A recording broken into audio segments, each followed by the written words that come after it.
శాంతి. జ్ఞానం యొక్క లోతుల్లోకి వెళ్ళి స్వరూపాన్ని అనుభవం చేసుకునే వాళ్ళము. పాత ప్రపంచంపై వైరాగ్యం. మొదట్లో మాకు ఒక విషయం స్పష్టంగా తెలిసేది. స్థాపన జరుగుతుంది. పాత ప్రపంచం అంతం కానుంది. కొత్త ప్రపంచం రాబోతుంది. యుద్ధాలు, సైన్స్ ద్వారా జరుగుతున్న వినాశనానికి సంబంధించిన విషయాలు అని కూడా మాకు తెలుసు. అందుకే మేము ఒక ప్రత్యేకమైన మస్తీలో ఉండేవాళ్ళం. కలియుగం వెళ్ళిపోతుంది. సత్యయుగం రాబోతుంది. మనం కొత్త ప్రపంచానికి యజమానులం అవుతాము అనే నిశ్చయం ఉండేది. ఆ సమయంలో అనారోగ్యం వచ్చినా కూడా అంతగా పట్టించుకునే వాళ్ళం కాదు. ఈ శరీరం తన పని చేసుకుంటుంది. మనం ఆత్మలం అనే స్థితి ఎక్కువగా ఉండేది. తపస్సులో పరస్పర సహాయం. మేమంతా కలిసి తపస్సు చేసేవాళ్ళం. ఒకరికి ఒకరు చాలా సహాయం చేసుకునేవాళ్ళం. కొన్నిసార్లు 300-350 మంది వరకు కలిసి ఉండేవాళ్ళం. అందరూ ఒకే లక్ష్యంతో ఉండేవారు.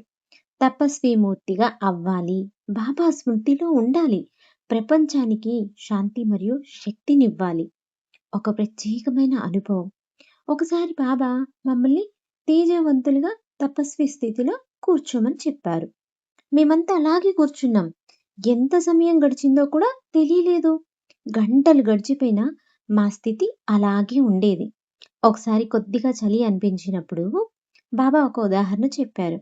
ఒక సంవత్సరం మీరు కేవలం ఒక పువ్వు తింటూ ఉండాలి అని చెప్పినా మీరు అంత లైట్గా ఉండాలి. బాబా ఏది చెప్పినా మేము అంతే సహజంగా స్వీకరించే వాళ్ళం. అది కష్టం అనిపించేది కాదు.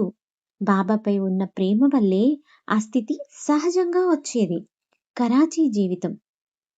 ఒకసారి ఎవరో నన్ను అడిగారు, కరాచీ నగరం ఎలా ఉండేది అని. నేను నవ్వుతూ చెప్పాను, మాకు కరాచీ ఎలా ఉంటుందో కూడా తెలియదు. ఎందుకంటే మేము బయటికి వెళ్ళి నగరాన్ని చూసిన సందర్భాలు చాలా తక్కువ. షాపింగ్ చేయడం, బయట తిరగడం లాంటివి మాకు పెద్దగా తెలియవు. సముద్రం దగ్గరకు వెళ్ళే వాళ్ళము. ఎందుకంటే అక్కడ బాబా ఉండేవారు. మాకు కావాల్సిందంతా బాబా స్మృతే. పాత ప్రపంచం నుండి పూర్తిగా వేరై కొత్త జీవితాన్ని ప్రారంభించినట్లుగా అనిపించేది. కమల పుష్పంలా జీవితం. మేము ఒకరినొకరు ఎంతో ప్రేమించేవాళ్ళం. కానీ ఆ ప్రేమలో మమకారం ఉండేది కాదు. కమల పుష్పంలా నీటిలో ఉన్న నీటికి అతీతంగా ఉండేవాళ్ళం. అలాగే ప్రపంచంలో ఉంటూ కూడా ప్రపంచపు ఆకర్షణలకు అతీతంగా ఉండాలని అనుకునే వాళ్ళము. ఎంత ఎక్కువగా బాబా నుండి సుఖం లభిస్తుందో అంత ఎక్కువగా పాత ప్రపంచం నుండి వైరాగ్యం పెరుగుతుంది. ఆత్మస్మృతి. ఎవరైనా అడిగితే ఇంత వైరాగ్యం ఎలా వచ్చింది అంటే దాది ఇలా సమాధానం చెప్పారంట. ఇంద్రియాజితుగా ఉండండి. బుద్ధిని స్థిరంగా ఉంచండి.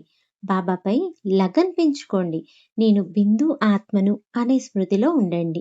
బాబా ఇచ్చిన ఈ నేను ఆత్మను అనే పాఠాన్ని ప్రాక్టికల్గా చేయాలి. ఆత్మగా చూడండి, ఆత్మగా వినండి, ఆత్మగా మాట్లాడండి. అప్పుడు క్రమంగా ఆ స్థితి ప్రాక్టికల్గా అనుభవం అవుతుంది. అయస్కాంతం కనిపించదు, కానీ దాని శక్తి ఇనుమును తన వైపు ఆకర్షిస్తుంది. అలాగే బాబాపై ఉన్న లగన్ కూడా ఒక అయస్కాంతం లాంటిదే.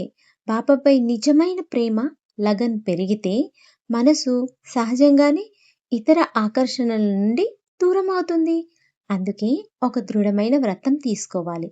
ఆ వ్రతం ఒక కంకణంలా మనల్ని మళ్ళీ మళ్ళీ సరైన స్థితిలోకి తీసుకువస్తుంది. మన లక్ష్యం తపస్విమూర్తిగా అవ్వాలి. బాబాతో సంబంధాన్ని బలపరుచుకోవాలి. ఈ లక్ష్యం బలంగా ఉంటే మిగిలిన విషయాలు సహజంగానే వెనుకకు వెళ్ళిపోతాయి. బాబా మనకి ఇచ్చిన మార్గం కేవలం తపస్సే మాత్రమే కాదు, తపస్యతో పాటు సేవ కూడా. మనం 12-14 గంటలు కూర్చొని తపస్సు చేయగలిగితే అది మంచిదే. కానీ దాని అర్థం ప్రతిరోజు అంతసేపు కూర్చోవాలని కాదు. జీవితంలో జ్ఞానం, యోగం, సేవ, శరీర నిర్వహణ అన్నింటిలోనూ బ్యాలెన్స్ ఉండాలి. మనం యోగులం, మనం తపస్సులం. అయితే అదే సమయంలో సేవాదారులం కూడా. బాబా మనకిచ్చిన ప్రతి బాధ్యతను సమతుల్యంగా నిర్వర్తిస్తూ యాత్రను కొనసాగిస్తూ మంజిల్ని గుర్తుంచుకుంటూ, బాబాని గుర్తుంచుకుంటూ, ఇంటిని గుర్తుంచుకుంటూ తపస్సును కొనసాగించాలి. ఇదే ఆ తపస్వి జీవితానికి సారం. బాబాపై లగన్ ఎంత పెరుగుతుందో అంతగా వైరాగ్యం పెరుగుతుంది. వైరాగ్యం ఎంత పెరుగుతుందో అంతగా మన స్థితి శక్తిశాలి అవుతుంది. ఓం శాంతి.